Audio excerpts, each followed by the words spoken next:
আসসালামু আলাইকুম। কি খবর, সবাই কেমন আছেন? আমার আজকে একটা ভলান্টিয়ার ওয়ার্ক আছে, আমি সেখানে যাচ্ছি। ভলান্টিয়ার ওয়ার্কটা হলো এখানে একটা পাবলিক স্কুলে আমি ইসলামিক ক্লাস নিই, তো আমি সেই জন্য যাচ্ছি। কিন্তু আজকে আমি যেহেতু বাসে এসেছি, আমি একটু লেট। যেদিন আসলে লেট হয় সেদিন সব দিক দিয়েই লেট। আজকে আমি লেট।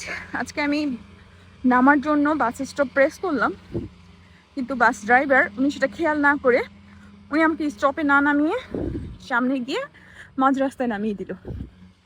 এই জন্য আসলে যেদিন দেখবেন কোনো কারণে লেট হয়, সেদিন আরও অনেকগুলো কারণ দেখবেন আপনার আরও লেট করিয়ে দিবে। সামনে ঘাস কাটছে ওখানে। সো ঘাস কাটার পরে যেটা হয়, আমার কাছে ঘাসের যে স্মেলটা, ওই স্মেলটা আমার কাছে খুবই ভালো লাগে। ওই স্মেলটা নেওয়ার জন্যই মেইনলি আমি এই পাশ দিয়ে হাঁটছি, কারণ এই ঘাসগুলো মাত্রই কাটা, তো এইগুলো থেকে খুব একটা সুন্দর গান বের হচ্ছে।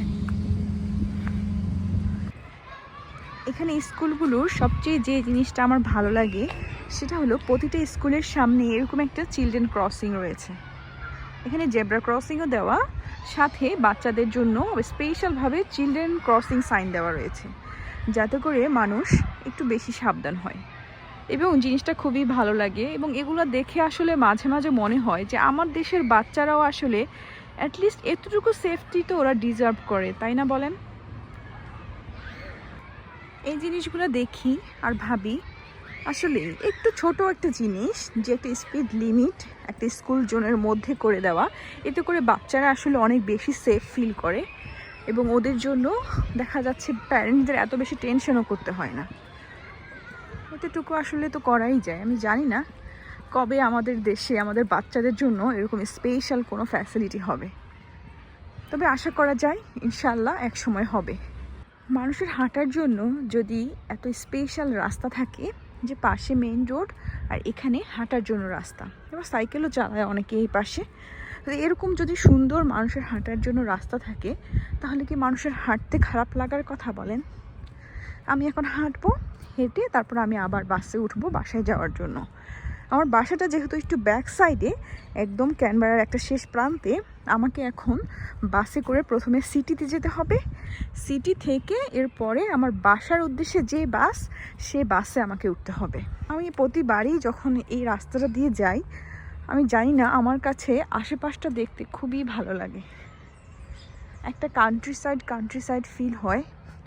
অনেক মানুষ বলে যে ক্যানবেরা আসলে গ্রাম, ক্যানবেরাতে ভালো লাগে না তাদের, কিন্তু যারা ক্যানবেরায় থাকে আমার মনে হয় তারা ক্যানবেরা রেখে যদি অন্য কোনো জায়গায় যায়, তাদের কাছে সেটা ভালো লাগে না। যেমন পার্সোনালি আমার কাছে ভালো লাগে না, আমার কাছে ক্যানবেরাই বেস্ট। কোনো যানজট নেই, কোনো ঝামেলা নেই, জিনিসগুলো খুবই একটা পিসফুল একটা সিটি বসবাসের জন্য ফ্যামিলি নিয়ে। একটা জিনিস যেটা যদি আমি অন্য সিটির সাথে তুলনা করি, এখানে দেখা যাচ্ছে অ্যাক্টিভিটি কম, ঘোরার জায়গা কম। তাও আমার কাছে মনে হয় তাও ভালো। কোনো না কোনো দিক দিয়ে তো আসলে কম্প্রোমাইজ করতেই হয়, আপনি তো একটা জায়গায় সব কিছু পাবেন না। সো এখানে বসবাসের জন্য এটা ভালো, কিন্তু আবার ধরেন ঘোরার জায়গার কথা চিন্তা করলে তেমন একটা বেশি ঘোরার জায়গা নেই। তো আমার আসলে আফসোসও হয় না, কারণ এখানকার সব কিছু দেখতে এমনিতেই সুন্দর। তো আমার মনে হয় না আলাদা করে কোনো জায়গার দরকার আছে ঘুরতে যাওয়ার জন্য। আপনি এমনিতেই বের হয়ে যাবেন, দেখবেন যে সব কিছুই সুন্দর। এরকম যদি হয় একটা গ্রামের অবস্থা, আমার তো মনে হয় সবাই এই গ্রামেই থাকতে চাইবে, তাই না বলুন? আর এখন তো মানুষের রুচি অনেক পরিবর্তন হয়েছে, এখন দেখা যায় মানুষ শহর থেকে গ্রামই বেশি পছন্দ করে। অনেক মানুষ দেখা যাচ্ছে শহরের যানজট কোলাহল পছন্দ করতে না পেরে গ্রামেই চলে যাচ্ছে। সো গ্রামই ভালো। আমাকে যদি কেউ বলে ক্যানবেরা হচ্ছে গ্রাম, হ্যাঁ ক্যানবেরা গ্রাম, আমার কাছে গ্রামই ভালো লাগে। প্রাকৃতিক ফিল পাওয়া যায়, এটাই বা কম কিসের বলেন? টাকা দিয়েও কি আপনি প্রাকৃতিক জিনিসের ফিল কিনতে পারবেন? সুন্দর না বলেন সব কিছু?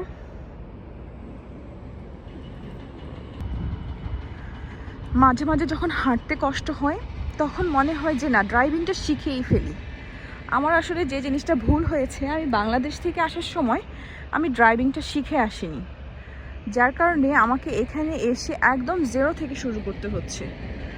সো প্রথমে যখন আমি ড্রাইভিং লাইসেন্সটা পাই তখন আমি খুবই এক্সাইটেড ছিলাম। আমি তখন ক্লাস করতাম ভালোই, কিন্তু এরপরে আমার প্রেগনেন্সির কারণে একটা ব্রেক চলে আসছে। এখন আর আমার কাছে ভালো লাগে না, কিন্তু মাঝে মাঝে যখন বাস মিস হয়ে যায় বা শরীর অনেক টায়ার্ড লাগে, হাঁটতে ইচ্ছে করে না, তখন মনে হয় যে না, ড্রাইভিংটা আসলে শিখে ফেলাই উচিত। দেখি এরপরে নেক্সট টার্গেট হচ্ছে আমার ড্রাইভিংটা শিখে ফেলা। হাঁটতে হাঁটতে যদি এরকম প্রকৃতির সাথে দেখা হয়ে যায় বারবার, তাহলে কি আর বাসায় যাওয়া হয় সময় মতো বলেন? আমি এখন দাঁড়িয়ে আছি ন্যাশনাল লাইব্রেরির বিপরীত পাশে।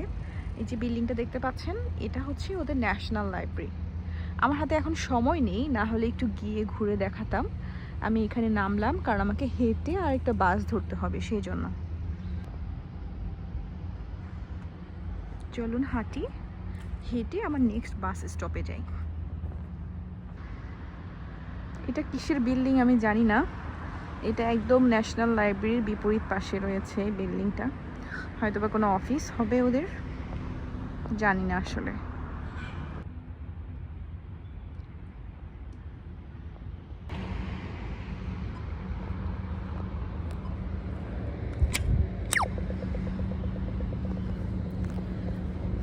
পেডিস্ট্রিয়ান ক্রসিং দিয়ে পার হচ্ছি, তাও কেন জানি ভয় করছে। কারণ রিসেন্টলি সিডনিতে একটা ইনসিডেন্ট হলো, যেখানে পেডিস্ট্রিয়ান ক্রসিং দিয়ে পার হচ্ছিল কিছু মানুষজন, ওর পাশ থেকে একটা গাড়ি এসে তাদের গায়ের উপর দিয়ে চলে যায়। আসলে কখন যে কার সাথে কি হয় বোঝা যায় না, যতই আপনার সেফটি থাকুক, যত কিছুই থাকুক। এই তো আমি বাস স্টপের কাছাকাছি চলে আসছি। যে ডান দিকে যে রোডটা গিয়েছে সেটা যাবে সিটিতে, আর আমি হচ্ছে যাব বাম দিকে। এই যে একটা পানির ফোয়ারা দেখা যাচ্ছে, দেখতে পাচ্ছেন কিনা জানি না। এই ফোয়ারাটা, এই যে এই ফোয়ারাটা দেখতে খুবই সুন্দর।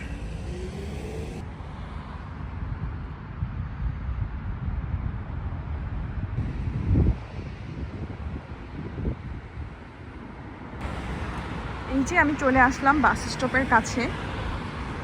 আমি যে বাসে যাব ওই বাসটা র্যাপিড বাস, প্রতি 15 মিনিট পর পর আসার কথা। আমি আসলে এখন জানি না আমার বাস কয়টায় আসবে। এখানে ওয়েট করি, দেখি কখন বাস আসে।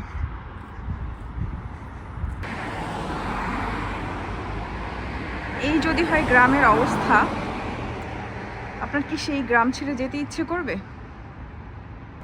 আমার মনে হচ্ছে আমার বাস চলে আসছে, আমি ঠিক টাইমে এসেছি। এই তো আমি বাসে উঠে গেলাম বাসায় যাওয়ার জন্য। এই বাসে করেই আমি বাসার একদম সামনে নেমে যাব। আপনারা সবাই বাকি ভিডিওটা এনজয় করুন। আমি বিদায় নিচ্ছি, সবাই ভালো থাকবেন, আল্লাহ হাফেজ। আর হ্যাঁ, যদি আমার ভিডিওটি কারো ভালো লেগে থাকে তাহলে অবশ্যই সাবস্ক্রাইব করবেন আর কমেন্ট করে জানাবেন। ধন্যবাদ।